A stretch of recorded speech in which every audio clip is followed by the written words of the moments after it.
In 2017, UC Davis and the Yurok Tribe Environmental Program received funding from the National Superfund Research Program for a collaborative project to address concerns with contaminants in the Klamath River.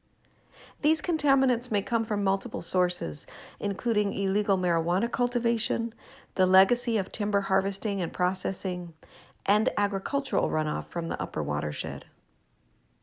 This video is produced by the Community Engagement Corps, which works across the Superfund Research Project to collaborate with Yurok Tribe Environmental Program staff to identify places where there may be contamination in the Klamath watershed.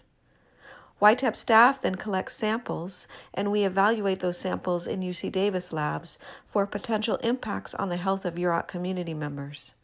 We are working together to develop cleanup strategies, create useful outreach and education materials on specific contaminants and how to protect human health, and on training both university and tribal scientists and researchers.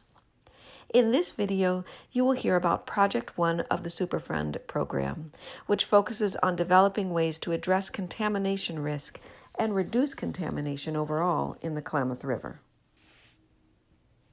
So my name is Tom Young. I'm a professor of civil and environmental engineering here at UC Davis.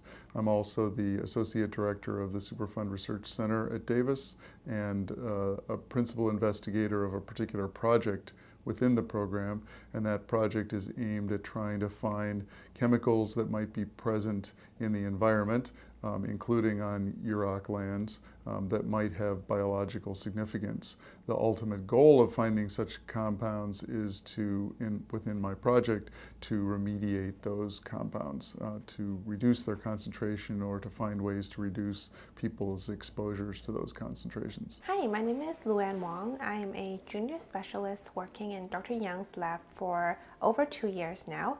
Our lab mainly performs water, soil, sediments, and household dust analysis using solid phase extraction and sonication extraction. So water samples are collected via grab samples, so effectively dipping right out of the river or wherever the water sample is and putting them into glass jars. Those are then shipped to UC Davis.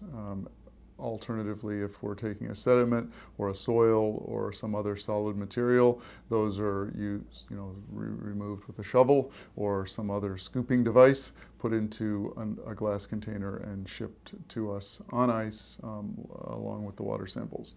Once they get to the lab, our goal is to try to remove any organic contaminants that are present on those samples, either by running the water through some sort of extraction media that concentrates the chemicals onto the extraction media, or by using an organic solvent to take organic contaminants off of sediments, soils, or other materials like ash that might be in a conical burner.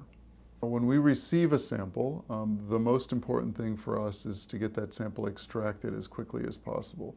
In general, if we get a water sample extracted onto the solid phase media, or we get a sediment sample extracted into organic solvent, and we freeze those extracts, the chemicals are largely stable at that point. So the urgent part is to get the sample extracted as soon as possible.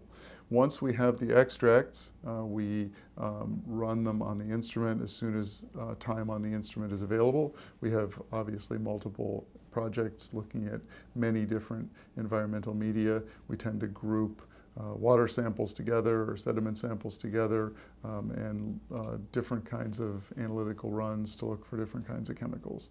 So typically it takes on the order of a couple of weeks to get the instrumental acquisition completed. But at that point, we have data in the computer, but there's a significant amount of work. Probably the largest part of the work that we do in the lab is actually analyzing the data once we've collected it. And that can be done in a whole variety of different ways. We're testing all different kinds of software platforms and data analysis techniques. There are thousands of compounds that can be seen with these techniques. Each time we run the sample on a different instrument and in a different way, we generate another 1,000 or 2,000 or 10,000 compounds that might or might not be of interest. Some of those compounds are going to be well known to us because they're in our chemical databases. Some of them might not be.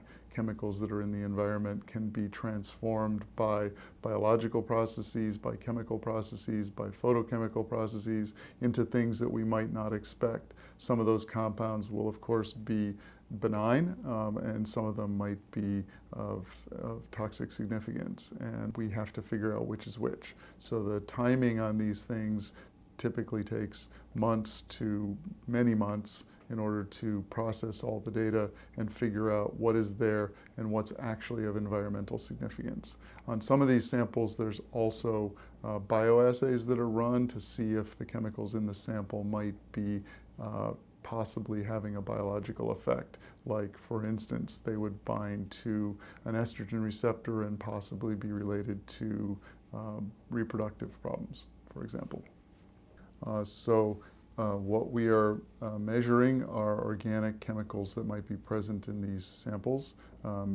We are taking a sample at a point in time. That point in time has potentially whatever was released very recently to the environment, unless the particular chemical happens to be one that accumulates. Many environmental contaminants are very water soluble and are going to stay in the water phase and are going to move out to the ocean relatively quickly, and we would not see them unless they had been applied or whether they had just been washed off, say, by a recent rain event. So we can see contaminants if they are there and if they are at sufficient concentration and can be ionized by the instrument that we use. We use a variety of ionization techniques which allow us to detect the broadest possible range of contaminants, but still there are certain compounds that are challenging to detect or which would need to be present at very high concentrations before we could see them. The thing to understand about environmental analysis that we're doing is that we can detect many thousands of organic chemicals, but many of those organic chemicals are naturally occurring, supposed to be there in the environment, organic chemicals, and some of them are potentially not.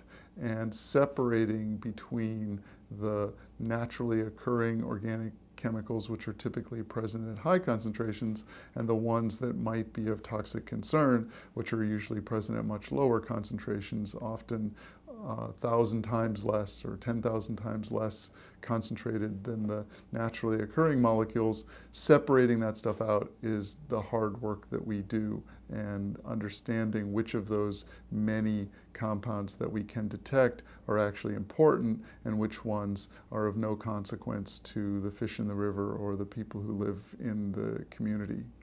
So deciding that, understanding that, and knowing enough to make the distinction between the two things is the critical part of our job.